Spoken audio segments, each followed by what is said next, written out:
I paid off their debt. I worked 2 jobs to send money home. But at Thanksgiving, my dad stood up and said, "Raising her was the biggest financial mistake we ever made." I smiled.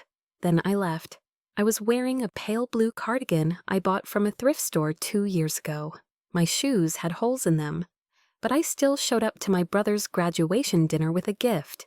It was a wristwatch I saved up for, 3 months of pay, wrapped in silver paper. He used to talk about how he wanted one just like it. I remembered. We were at a restaurant that smelled like wine and lemon butter. The kind of place I never go to unless someone else is paying. Everyone was there. My mom, my dad, my cousins. My uncle who forgets my name every time he sees me. But they remembered my brother. Everyone always remembers my brother. He just graduated from business school. They threw him a party with 60 guests. It had a theme, balloons, matching suits, a custom cake shaped like a diploma. I stood behind everyone else when they toasted him. I didn't even sit at the table. My name wasn't on the seating chart. I watched from the back with the waiters, and when my mom raised her glass, she said, "To the one who made us proud, to the child who was worth every penny." Everyone clapped. Someone whistled. My dad smiled with his eyes closed like he was praying. I waited for her to say something else. She didn't. She moved on. She asked the violinist to start playing again. I still gave him the watch. He opened it and laughed. "Wow, this looks real." He handed it to his girlfriend like it was a toy. My mom said, "You shouldn't have. You know you don't have to give gifts you can't afford." I just nodded. I've always been the quiet one. I work at a local coffee shop. I live in a shared apartment with 3 other people. I've never asked my parents for help. Not since I turned 17 and moved out.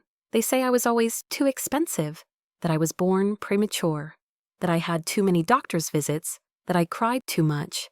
I remember them saying it when I was 10. She's the reason we couldn't afford that vacation. My brother had braces, private school, piano lessons, summer camp in Switzerland. I taught myself how to drive using a YouTube video, but I still visited. I still called. I still remembered birthdays. That night, when dinner ended, I helped clean up the plates. I wasn't asked, I just did it. My mom brushed past me in the kitchen and whispered, "You could at least try to look presentable. People are watching." I didn't say anything. I walked home. It was a 2-mile walk. In the dark. In heels I borrowed from my roommate. I tripped once. I laughed to myself and kept going. I remember passing by a bus stop and seeing a little girl holding her mom's hand. She had a balloon. Her mom leaned down and wiped something off her cheek. I kept walking. The next morning, my brother posted photos from the dinner. He tagged everyone in the family, everyone but me. Someone commented, "You have the best family ever." He replied, "I know." I liked the post. 3 days later, I called my mom. She didn't answer. I tried again. She picked up and said, "What now?" I said I just wanted to check in. She sighed, and then she said, "You always want something." That day, I checked my bank account. I had $843.17. I transferred $500 to her, just to prove I didn't want anything. She didn't reply. No thank you, no message. A week later, I visited home. I brought groceries. My dad opened the door, looked at the bags, and said, "Did someone die?" I said no. I just thought they might like some things. He took the bags, closed the door behind me. I sat in the living room. There were new frames on the wall, all photos of my brother. One of them was from his vacation in Greece. My dad said, "We helped him book that trip. He needed a break." I nodded. I asked if I could stay for dinner. My mom looked at the clock and said, "We don't have enough for everyone." So I left. I went back to the city, back to my tiny room, back to my borrowed bed and flickering light bulb. 2 weeks passed, then something happened. I got a call from an old customer at the cafe, a man who always ordered black coffee, no sugar, no cream. He was quiet. He used to tip in exact change. I once gave him a free muffin when he looked tired. He asked if I still did design work. I said, "Sort of." He said he'd been looking at my old sketches on Instagram. He wanted to hire me. Said his company was launching a new brand. I said yes. That job led to another. then another. In 6 months, I had a portfolio. In 9, I had my own clients. In a year, I was making more in a month than I used to in a year. But I didn't post about it. I didn't tell anyone. I still wore the same clothes, still answered my mom's calls when she remembered to ring. Then one day, I got a message. It was from my dad. He said, "Your brother needs help. He's been laid off. He needs a place to stay in the city." I stared at the message for a long time. Then I typed one sentence. "There's a shelter near the train station." I didn't send it. Instead, I smiled and blocked his number. I thought that was the end of it. But then something else happened. It was my brother's birthday. He was turning 28. They invited me to dinner.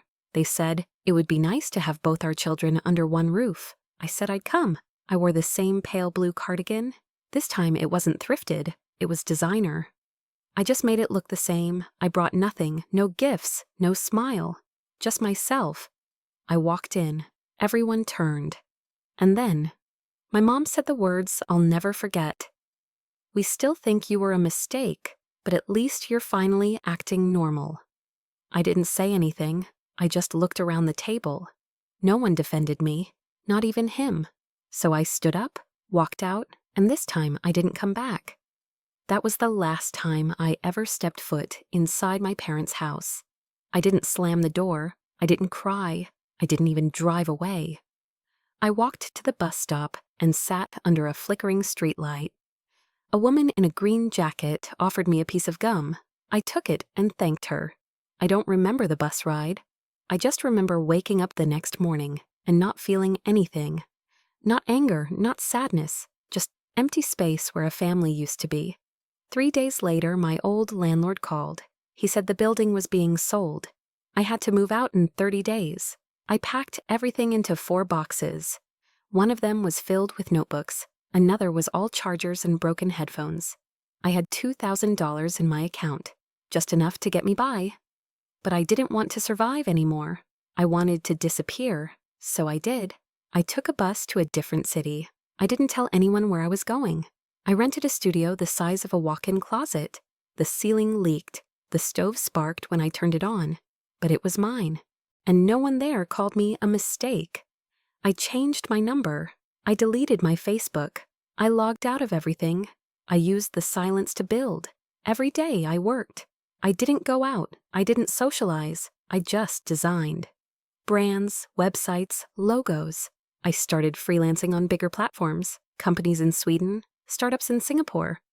One day I woke up to an email from a firm in Dubai asking for a full rebranding, $8,500 up front. More after revisions. I didn't blink. I said yes. By the end of that year, I had 12 active clients and a waiting list. I created a company, quietly. No name on the door, just a logo. It grew. I hired 2 assistants, then 3. I opened a P.O. box so clients could send me contracts without knowing where I lived. I was still the same girl who brought groceries to a house that didn't want me. But now I had a card with my company's name printed in gold foil. I didn't tell my family. I didn't even tell my friends. I didn't want anyone to say, wow. I didn't need anyone to clap. I just kept going. One night, I got a text. It was my mom. I hadn't heard from her in 14 months. It said, "Your brother is going through a hard time. We're helping him, of course, but maybe you could too, just this once." She didn't ask how I was. She didn't say sorry. She just sent his bank details. I stared at the screen. Then I typed, "I'm sorry, I think you meant to send this to someone who matters." Then I hit delete and closed the message. A week later, she called. I didn't answer. Then she left a voicemail. She said, "You've always been difficult. Even when you were a baby, you needed too much. You cried too much. You cost too much." Pause. "I hope you don't grow old alone." I saved the voicemail, not because I cared, because it reminded me what I escaped. Later that year, my company signed a contract with a luxury skincare brand. I flew first class to Paris to meet their CEO. I stayed at a hotel with silk robes and handwritten welcome notes. When I landed back in the US, I checked my inbox. There was a message waiting. From my father. Subject line, "Proud of you." I didn't open it. The next one said, "Can we talk?" Then, "Your brother misses you." Then, "We heard you're doing well." Pause. Then, we're struggling. The house needs repairs. It would mean a lot if you could help. They attached photos, the roof, the kitchen, a bill for $19,740. I closed the email, made tea, sat down, and transferred $20,000 anonymously through a third-party payment system. No name, no return address, just numbers. An hour later, my mom posted a photo. Caption: "Our daughter came through. Family means everything." People liked it, commented with hearts. One of her friends said, "You raised her right." I laughed. The next day, I filed paperwork to make my company anonymous. No public name attached, just a brand. I went quieter, but the money got louder. I bought a house in the hills, gated, minimalist, cold floors, clean air. I didn't decorate it. I liked the emptiness. A year passed, then another. I got an invitation in the mail. No return address. Just an ivory envelope with gold lettering. It was a wedding invitation.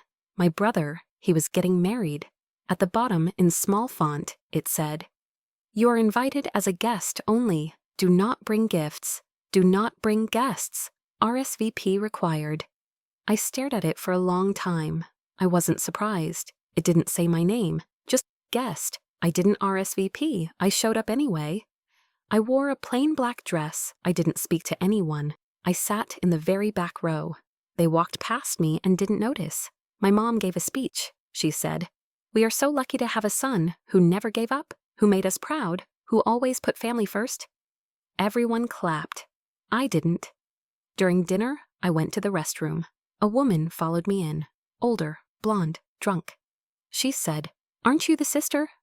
"The one who ran away." I smiled. She laughed. "They said you were the difficult one, the mistake." I washed my hands. She looked at my purse. It was worth more than the wedding ring her husband probably gave her. She said, "Are you okay now?" I dried my hands, looked at her, then said one thing, "I'm fine," and walked out. The music was loud, the room was bright, but I felt nothing. I passed my mom in the hallway. She looked at me, then looked away. I waited for her to say something. She didn't. So I left. I walked into the night. The same way I did when I was 17, but this time I had a driver waiting. 2 weeks after the wedding, I got a message from my cousin. She said, "Your mom's been telling people you're a receptionist at some beauty salon." I asked, "Why?" She said, "I think she's embarrassed you're doing better than them." I didn't reply. There was nothing to say. My phone rang a few days later. Unknown number. I let it go to voicemail. It was my brother. His voice was shaky, nervous. He said, "Hey, so I know we haven't talked, but I need a favor." Pause. "I made a few bad investments. It's nothing serious. Just, things got a little tight. I told Mom you might be able to help. She said you'd come around." Pause. "She said you owe the family for everything they gave you." I played that part again. "Owe the family." Then I deleted the voicemail. They weren't calling because they missed me. They were calling because they ran out of options. Because the expensive child turned out to be the only one who knew how to survive. A few days later, I got a call from the bank. Someone had tried to access my business account using my social security number. They failed the verification. I filed a report. Then I called a lawyer. We traced it back. The access attempt came from a location 3 blocks from my parents' house. I didn't follow up. I just locked everything down. Again. Around that time, my dad was interviewed by a local radio show. He was being honored for 30 years of service to the community. I watched a clip online. He sat with a straight back, talked about his family, said he had 3 wonderful children. I'm the oldest, but he only mentioned 2 names. When asked what he was most proud of, he said, "Watching my son start his own business. He's a real man. He takes risks." The interviewer asked about me. He blinked, then said, "Oh, she left. We don't talk." I closed the laptop. My assistant walked in with a client contract. She said, "Are you okay?" I nodded, signed the deal, moved on. One night I drove past their house. The porch light was flickering. The grass was overgrown. A window was cracked. I parked across the street for 5 minutes, then left. I didn't knock. I didn't want to be let in. A month later, I got an email from a girl I went to high school with. She said, "Your brother is trying to raise money for a project. He's saying he co-founded your company." Attached was a screenshot. He had posted a photo of my office, my logo in the background, and his name on the caption. I took a deep breath. Then I made a call. I hired a reputation management firm. Within 48 hours, his posts were removed. Within 72, I released a quiet statement through my attorney, confirming the founder and sole owner of the company. No name, no drama, just facts. He tried again 2 weeks later. This time, he posted screenshots of our old family photos, captioned, "Even the best families have their black sheep." I blocked him. I didn't fight. I didn't explain. I just kept building. That year, my company hit 7 figures. We expanded into Europe, opened a creative branch in Seoul. I started mentoring underprivileged students online, quietly, privately. Some of them reminded me of me. One of them said, "I don't have a family. Is that bad?" I told her, sometimes it's better to start from nothing. It keeps your hands clean. She smiled and kept learning. Around the holidays, I got a box in the mail, no return address. Inside was a crumpled photo of our old house. On the back, it said, "Still your home." I threw it away, but I remembered the handwriting. A week later, I got tagged in a post. It was my mom. She was asking for donations for her daughter's medical expenses. She included my childhood photo. I wasn't sick. I was fine. It was a lie. I contacted the platform. It was taken down within hours, but that wasn't the part that bothered me. It was the caption. "She's always needed help since the day she was born." I sat on my bed for a long time. Then I took out the voicemail again. "I hope you don't grow old alone." It played like a lullaby now. The voice didn't hurt anymore. It was just sound, just data, just nothing.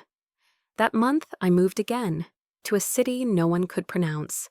I rented a villa, marble floors, glass walls, a garden with no flowers, silence, stillness. I worked during the day and read at night. There were no family portraits, no trophies, no awards, just a note on the fridge that said, "Breathe." I started sleeping again, deeply, no dreams, no ghosts, just dark, quiet rest. Then, one morning, I woke up to a message from a lawyer. My father had passed away. The funeral was in 5 days. I didn't reply. The next message came from my mother. It said, "You should be here. He still loved you, even if he didn't show it." Then, "Don't embarrass us. Just come." I sat with the message all day. I didn't cry. I didn't feel relief. I didn't feel anything at all. Later, I went to my office, opened my laptop, checked revenue projections, sent 3 emails, then closed it again. The funeral happened on a Thursday. I didn't go, but I sent flowers, white lilies, no card, no name, just silence. And that was enough. 3 months after the funeral, my mother sent another message. It said, "We're sorting through your father's things. You should take what's yours." Then another message. "Your brother is executor of the will. Don't make things difficult." I didn't answer, but I checked the public court records. There was no mention of me, no inheritance, no letter, not even my name. I wasn't surprised. I was already used to being invisible, used to being the mistake they hoped would disappear. Later that week, my brother posted a photo of himself standing in our childhood living room. The caption said, "Carrying on Dad's legacy."